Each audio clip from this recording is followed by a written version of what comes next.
Hello class. Last time पे जो हमने बताया था उसी के आगे अब इसको कंटिन्यू कर रहे हैं। ये चैप्टर 1 में पार्ट 5 है, accounting for partnership firm fundamental. ठीक है। अब इंटरेस्ट ऑन कैपिटल से रिलेटेड बहुत सारे केसेस होते हैं। पहले इसकी थ्योरी समझ लीजिए। ये पूरी चीज़ें आपके साथ जो समरी के साथ वर्कशीट मिल रही है आपको लगातार उसमें है। ठीक है। तो पहले लेकिन इसको समझ लीजिए कि क्या क्या है।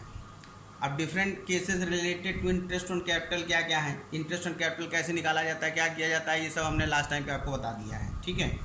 अब जैसे पहला वाला केस है when partnership agreement is silent as to interest on capital. मतलब पार्टनरशिप एग्रीमेंट पे ये नहीं लिखा कि इंटरेस्ट ऑन कैपिटल देना है नहीं देना है, तो उसके लिए आप समझ लीजिए interest on capital is not allowed in this, तो उसमें आपको फिर नहीं देना। ठीक है। दूसरा केस क्या है when partnership agreement says interest is capital is to provided as a charge, कि मतलब चार्ज के फॉर्म में देना है। ठीक है।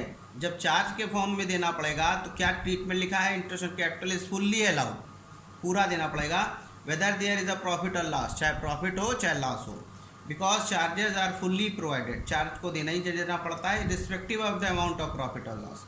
प्रॉफिट और लॉस से उससे लेना देना नहीं है। ठीक है। चार्ज और एप्रोप्रिएशन में क्या फ़र्क होता है ये हम सब बता चुके हैं। अब इसके बाद नेक्स्ट चलते हैं। When partnership agreement provide that interest on capital is to be allowed, कि मतलब पार्टनरशिप एग्रीमेंट कहता है कि इंटरेस्ट कैपिटल देना है but is silent as to treatment, लेकिन वो ट्रीटमेंट को लेके साइलेंट है कि चार्ज के फॉर्म में कि एप्रोप्रिएशन के फॉर्म में। ठीक है। तो ये दोनों केस तो ठीक थे, एकदम क्लियर था, लेकिन यहाँ पे उसने कह दिया कि चार्ज या एप्रोप्रिएशन के फॉर्म में, तो इसका ट्रीटमेंट समझिए। इसमें ये 3 केस पूरे आ जाएंगे। पहले इसका ट्रीटमेंट समझिए। Interest on capital will be allowed only if they are profit. Interest on capital तब प्रोवाइड किया जाएगा जब प्रॉफिट होगा। ठीक। Situation 1 in case of loss, अगर लॉस हो जाता है तो नो इंटरेस्ट विल बी, कोई इंटरेस्ट नहीं दिया जाएगा। सिचुएशन 2 में in case there are sufficient profit, मतलब आपके पास प्रॉपर प्रॉफिट होता है when profit before interest is equal to और मोर देन इंटरेस्ट अगर होता है तो फुल इंटरेस्ट ऑन कैपिटल को दिया जाएगा। ठीक है। ये सारी सिचुएशंस को अभी हम लोग समझ समझेंगे तो और क्लियर हो जाएगी। ठीक है। सिचुएशन 3 में क्या लिखा है, इन केस ऑफ इनसफिशिएंट प्रॉफिट, अगर प्रॉफिट तो होता है लेकिन प्रॉपर नहीं होता है, that is when profit before interest is less than the interest, profit will be distributed proportionately, profit किस हिसाब से डिस्ट्रीब्यूट हो जाएगा, in the ratio of capital of each partner, तो कैपिटल के रेशियो में डिस्ट्रीब्यूट हो जाएगा। ठीक है। तो ये तो था, मतलब आपको इससे रिलेटेड प्रोविजंस बताए गए। अब जरा थोड़ा सा सम्स को समझ लेते हैं। देखिए ये सम दिया गया है जिसमें इन्होंने बताया है कि ए और बी 2 पार्टनर हैं, प्रॉफिट शेयरिंग रेशियो उसका 3:2 है, कैपिटल जो है उसकी 2 लाख और 1 लाख है। ठीक है। मतलब ए की 2 लाख और बी की 1 लाख, और अलग अलग केसेस दिए गए जैसे अभी आपको हमने बोला था उसकी थ्योरी, आप इसमें अलग अलग निकाल के बताइए।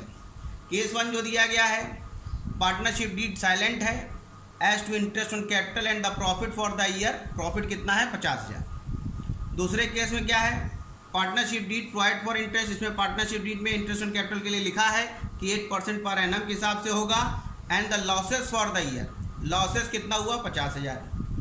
थर्ड केस में क्या है, if the partnership deed provide for interest and capital 8% के हिसाब से है, and the profit for the year कितना है 50,000। फिर if the partnership deed provide for interest and capital 8% and the profit for the year was 15,000, वो 15,000 का profit है। और if the partnership deed provide for interest and capital 8% even if it involve the firm in loss, चाहे अगर firm को जो है loss हो तो भी। ठीक है। In the loss and the profit for the year, और प्रॉफिट फॉर द ईयर कितना है 15,000। ठीक है। तो ये आपका सम है। अब देखिए इसका सोल्यूशन लेके चलते हैं हम लोग। ठीक। पहला वाला केस क्या है, if the partnership deed is silent as to interest on capital and the profit for the year was are 50,000 का प्रॉफिट हुआ। ठीक है। तो जब प्रॉफिट हुआ तो लिखा है when partnership agreement is silent as to interest on capital. ठीक। तो देखिए क्या कह रहा है यहाँ पे, देखिए profit and loss appropriation account बनाया, जैसे डेबिट क्रेडिट पर्टिकुलर अमाउंट। ठीक है। अब जो भी प्रॉफिट था यहाँ पे लिखा है प्रॉफिट मतलब 50,000 रुपये का प्रॉफिट हुआ, ये देखिए लिखा हुआ है यहाँ पे 50,000 का प्रॉफिट हुआ, ठीक है। और ये पूरा प्रॉफिट जो है बांट दिया गया, ये 3:2 के रेशियो में, 3:2 के रेशियो में पूरा प्रॉफिट बांट दिया गया, ठीक। तो वो 3:2 के रेशियो में जब ये प्रॉफिट बांटा गया तो वो कैसे बांटा गया, वो हमने आपको पहले भी बताया था कि ये 50,000 है और 3:2 के रेशियो में चलिए तो 3 + 2 = 5, 50,000 इंटू 3/5, 10,000 ये हुआ, 10,000 इंटू 3 30,000 आ जाएगा और इधर 20,000 आ जाएगा, ठीक। तो ये पहला केस आपका हुआ। दूसरे केस में आपके क्या कह रहा है, दूसरे कह रहा है if the partnership deed provide for interest on capital 8% and the losses for the year was 50, loss कितना हो गया 50,000 का, ठीक है। जब लॉस 50,000 का हो गया तो यहाँ पे लॉस हो गया, प्रॉफिट के केस में पीएल अप्रोप्रिएशन बनेगा, यहाँ तो लॉस हो गया, तो प्रॉफिट एंड लॉस हो गया, तो लॉस भी ट्रांसफर होगा, तो अब जहाँ पे प्रॉफिट था तो इधर किया गया, लॉस होगा तो इधर, ठीक है। और फिर वही साम 3:5 रेशियो में उसको डिवाइड कर दिया गया, ठीक है। लिखा है यहाँ पे देखिए, नोट पे हमने इसीलिए लिख दिया समझाने के लिए, interest and capital will not be provided in case of loss, loss के केस में नहीं होगा, इससे रिलेटेड हमने सारी चीज़ें थ्योरी में बता रखी हैं। Profit and loss appropriation account will not be prepared in case of loss, उस केस में पीएल अप्रोप्रिएशन नहीं बनना, ठीक है। समझ गए बात को। अब आते हैं हम लोग थर्ड केस पे, ठीक है। थर्ड केस पे हम लोग चलते हैं, थर्ड केस पे आइए। थर्ड केस क्या कह रहा है आपका, थर्ड केस कह रहा है if the partnership deed provide for interest in capital 8% per annum and the profit for the year are 50,000, ठीक है। ये केस सबसे बढ़िया है। इसमें फिर चूंकि प्रॉफिट हुआ है तो पीएल अप्रोप्रिएशन बन गया 50,000। 50,000 में अब इंटरेस्ट ऑन कैपिटल निकालना पड़ेगा। इंटरेस्ट ऑन कैपिटल कैसे करेंगे, 2 लाख है, ठीक, 2 लाख है और एक का कितना है 1 लाख रुपए है, ठीक है। और यहाँ पे इंटरेस्ट ऑन कैपिटल किस हिसाब से कह रहा है, थर्ड वाले केस में ये देखिएगा 8% पर एनम, तो 2 लाख का अगर हम 8% निकाल लेते हैं तो कितना आ जाएगा 16,000, इसको काट दीजिए, ठीक है। तो ये आपका आ गया 16,000 और उसी तरह उसका 8,000 आ जाएगा।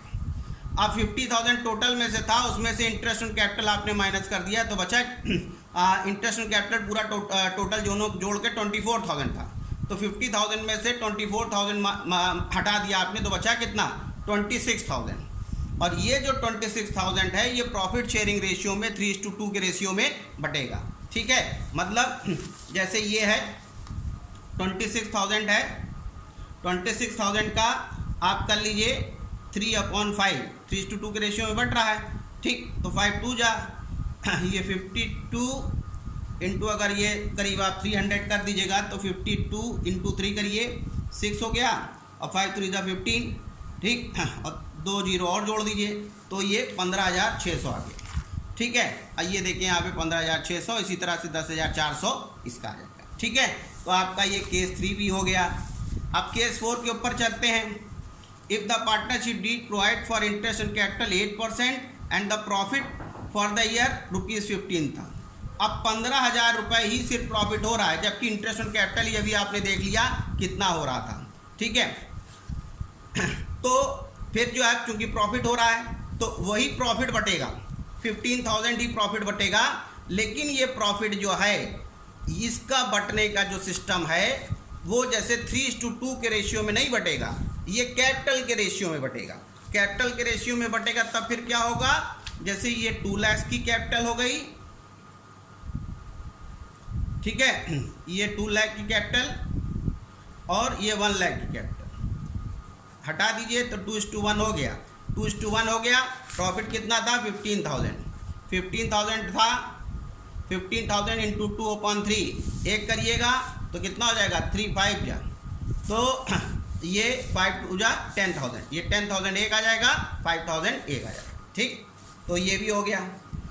अब जो है ये ध्यान रखिएगा कि यहाँ पे चीज़ें किस रेशियो में बांटी गई, हमने इसको बांटा कैपिटल रेशियो में, ठीक है, कैपिटल रेशियो में हमने इसको बांटा।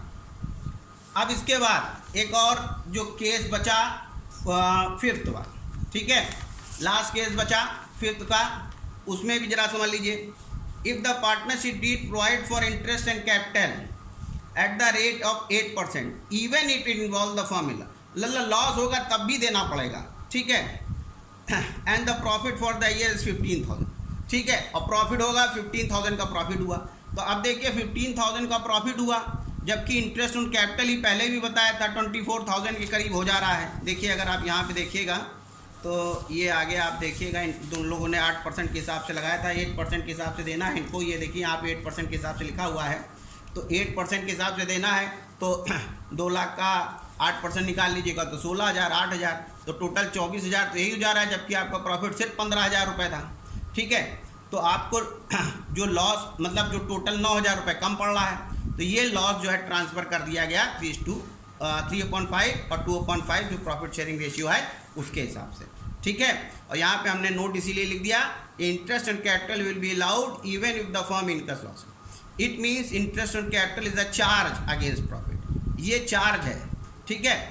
As such it would be debited to profit and loss account. यहाँ पे देखिए फिर ये प्रॉफिट एंड लॉस अकाउंट इसीलिए बनाया गया है, पीएल एप्रोप्रिएशन अकाउंट नहीं बनाया, जबकि यहाँ पे प्रॉफिट था तब भी, ठीक है। And not to be profit and loss appropriation account, ठीक है। तो ये सारे केसेस हमने आपको बता दिए, इससे रिलेटेड सम्स भी हमने दिया है, और एक आध मेथड और भी इसका करने का दिया था। ये सबसे बढ़िया मेथड है जिससे किसको करना है, एग्जाम में भी आपको इसी तरह से करना है, और चीज़ें जो हैं आपके वर्कशीट और नोट्स में हैं, उसको आप लोग पढ़ लीजिएगा, देख लीजिएगा, ठीक है। अब इसके आगे का जो पोर्शन है वो हम अपने नेक्स्ट उसमें बताएंगे। ओके।